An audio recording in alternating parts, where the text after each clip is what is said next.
turahahaho amavuta yo kwisiga nayo, amakara. Ako ndabwira mucyo yishyuze.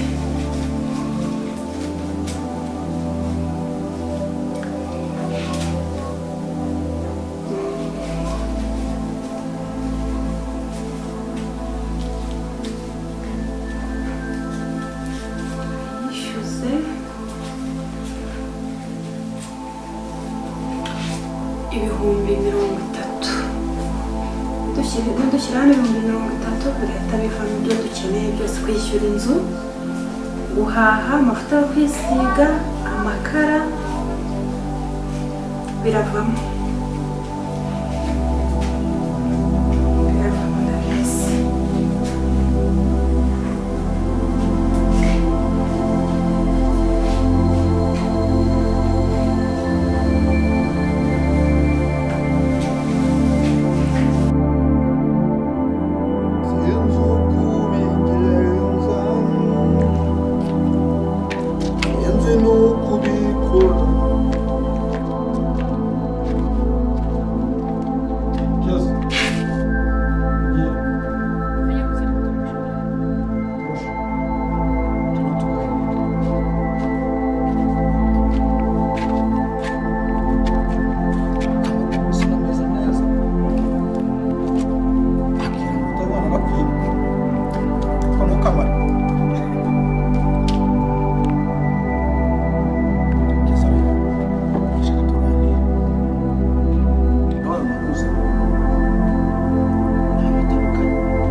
Karibu.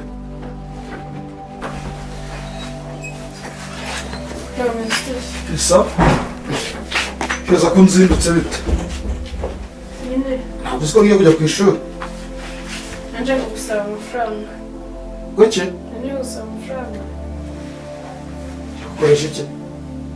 Nyine mama yahamagaye kumbwira ya mafaranga twamuhaye yarashize. Amafaranga twagize ute? Twamuhaye yarashize. Katampamagaye se. Twavuganye ngiye twacira umwana kuri phone. Bo ntacyo. Baza kuyakuzana nimugoroba nta kibazo. Ndakoze cyane ngo ndamubwira. Wamubwira ko nibuze kuyamuhereza ko nawe aze kumpamagara tuvugane. Ko nabyo nshaka ko dupangana aze kumpamagara.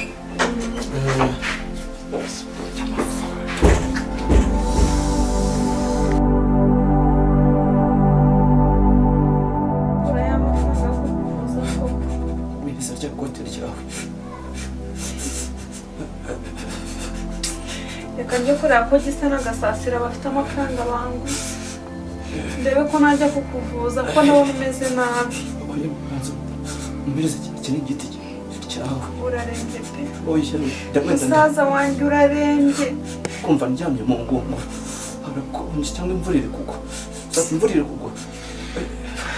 Kunzi ko mu cyumba cyanjye Reka njye kureba ndabizi. bagasasira ko bafite amafaranga bampe rwose ndabona umeze nabi.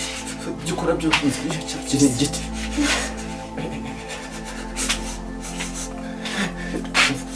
Imvura iri kugwa cyangwa uri kumbeshya gusa.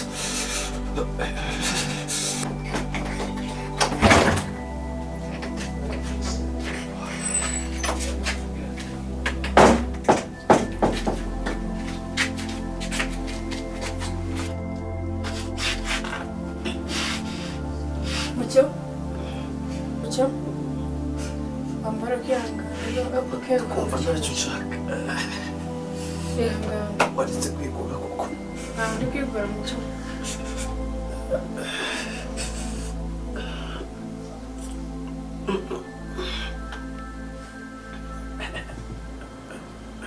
Mbahangana usa nabi. Gusa Safari Safi yagiye kugushakira impeta. njyanye n'Imana. Ndahangana wewe.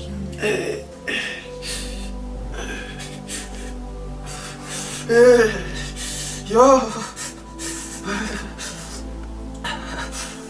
nani ikindi cyo kwirusa nzanira indi kote.